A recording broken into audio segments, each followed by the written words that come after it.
מה איתנו סגן אלוף ירון בוסקילה, קצין אגף המבצעים באוגדת עזה. שלום לך, מה שלומך? שלום, ערב טוב איילה. כן. תודה רבה. תגיד לי, איך זה? איזה מציאות זאת? בלתי אפשרית כמעט. איך נשארים דרוכים? אני חושב שדווקא מציאות שהיא אפשרית. אוקיי. אני חושב שקודם כל זו מציאות שהיא אפשרית. אני קודם כל הייתי משתמש במילים אחרות, לא בהפסקת אש, אלא בעצירת אש. אמנם זה נשמע רק איזשהו שינוי סמנטי, אבל זה מעבר לכך. בעצירת אש למעשה החיילים נמצאים בדריכות גבוהה מאוד, כולם ממתינים לפקודה, לחזור ללחימה. הפסקת אש מטבעה גם יכולה להתארך ימים רבים, ואפילו להגיע למציאות שכבר מפסיקים להילחם. לעומת זאת, בעצירת אש החיילים מוכנים כל רגע לחזור לפעולה. עכשיו אנחנו יושבים בבית או בעבודה, ומאוד דואגים לחיילים שם. מאוד, מאוד, מאוד. הלב שלנו איתם ועם הדאגה שהם בעצם עדיין מוקפים באויבים מלמטה ומהצדדים. מה מצב הביטחון? כן, אז תראי, למעשה... תראי, אנחנו זוכרים עוד בצוק איתן, שבמהלך הפסקת האש שהייתה בצוק איתן, נחטפו משם אנחנו זוכרים את החטיפה של גולדין. אנחנו בהפסקת האש הנוכחית נערכים להגנה בצורה מאוד מאוד משמעותית. אנחנו מנסים להרחיק כל סוג של איום, בטח ובטח מהכוחות שנמצאים בתוך רצועת עזה, נמצאים גם במתחמים מאוד מוגנים, גם פגענו במבנים או באזורים שעלולים להוות סכנה לכוחות, וכך הדבר גם למעשה גם אלו שמגינים סביב רצועת עזה. אנחנו יודעים שלאויב שלנו מחכה למצוא כל הזדמנות כדי לפגוע בכוח ואפילו להפר את עצירת האש הזאת, כדי להשיג איזשהו הישג, ואנחנו עושים כל מה שאפשר כדי לא לתת לו ולא לאפשר לו את ההישגים האלה. אתמול זה היה פשוט מרתק. היו כמה אלמנטים בקטע של שחרור החטופים.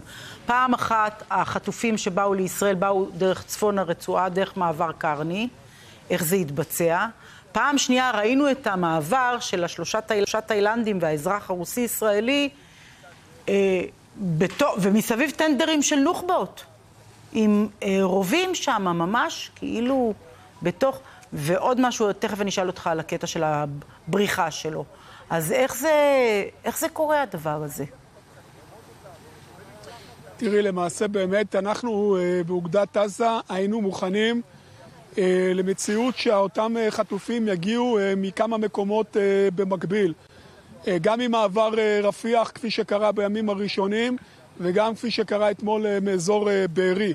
למעשה הכוחות של אוגדת עזה, יחד עם כוחות נוספים, כוחות מיוחדים, נפרסו בכל אחד מהאזורים, על מנת להתכונן, לקלוט אותם בצורה הטובה ביותר, וגם להביא אותם לטיפול רפואי, מהר ככל שאפשר, וראינו שהיו כאלה שהיו... זה ברור, אבל איך אנחנו... שנזקקו לטיפול הרפואי. כן, איך אנחנו מבינים שבשג'אעיה ובזייתון עדיין חמאס שם פועל, ראינו אותם, הם הוצאו משם, ראינו גם את החטופים האחרים שעברו למעבר רפיח, בתוך כאילו חמאס יש לו עוד כוח ברצועה.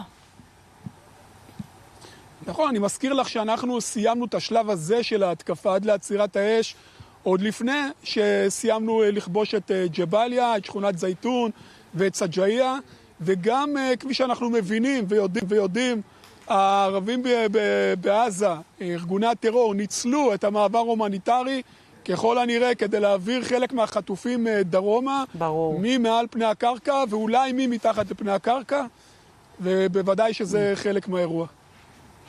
יש חשש גדול בישראל, פורמלי ולא פורמלי, שחלילה יעבירו חטופים דרך המנהרות דרומה לתוך סיני, ומשם כל הדרכים פתוחות לכל מדינת אויב נוספת. איך אפשר לדאוג שזה לא יהיה? תראי, מבלי לפרט בדיוק איך אנחנו עושים זאת, אני יכול לומר לך שצה"ל פועל בדרכים רבות כדי לשמור על סטריליות וכמעט על, אני חושב, על מציאות שבה לא מצליחים לעבור מרצועת עזה לבין מצרים, פעולות מסוימות שלא נכון להרחיב בהן בשידור. אוקיי, אל תרחיב. בדיוק כדי למנוע מצבים מהסוג הזה. אני רק רוצה לדעת שאנחנו יכולים להיות רגועים בהקשר הזה, ולא רוצים לדעת את הפרטים. אתם בעד המשך, איך קראת לזה? עצירת האש? רציתי להגיד ceasefire בעצם. כן? אתה בעד ההסכם, בעד הרעיון הזה? תראה, אני בעד להחזיר כמה שיותר חטופים הביתה ולהחזיר את כל האזרחים שנמצאים ברצועת עזה חזרה לביתם, בתקווה להחזיר כמה שיותר אנשים בחיים. צה"ל פועל בצורה מאוד משמעותית, גם מעבר לקלעים, כדי להביא חטופים בחיים הביתה. אז בוודאי ובוודאי שלהביא 10 או 11 או 14 חטופים זה לא דבר של מה בכך. ועצירת האש היא חלק למעשה מתוך הלחימה. זהו חלק מובנה מהניסיון שלנו, מאחת מהמטרות שלנו להחזיר את החטופים הביתה, ומיד לאחר מכן להמשיך במטרה הראשונה שהגדרנו, והיא להשמיד ולחסל את ארגון החמאס. תגיד לי, איך הרוח לסיום? אני חושב ששוב הרוח ממשיכה להיות רוח איתנה, רוח של אחדות שנובעת בעיקר מתוך אחריות, ואנשים פה למרות עצירת האש נשארים דרוכים וחדים ורוצים להמשיך ולהשלים את המשימה הזאת, גם אנשי המילואים וגם אנשי הסדיר כאחד. סגן אלוף בוסקילה, אבל זה באמת לסיום.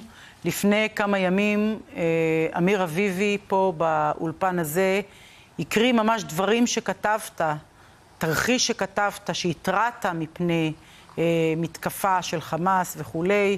גם הוא עצמו אמר דברים דומים. זאת אומרת, עוד פעם, אנחנו לא בוועדת החקירה חלילה, אבל היה פער עצום בין גורמים מסוימים בצבא לבין גורמים אחרים, שמשהו נובע ממה? מתפיסת עולם, מהיכרות עם האויב. מאיפה נבע הפער הזה, ואיך קולות כאלה לא נתנו להם להישמע בקול רם?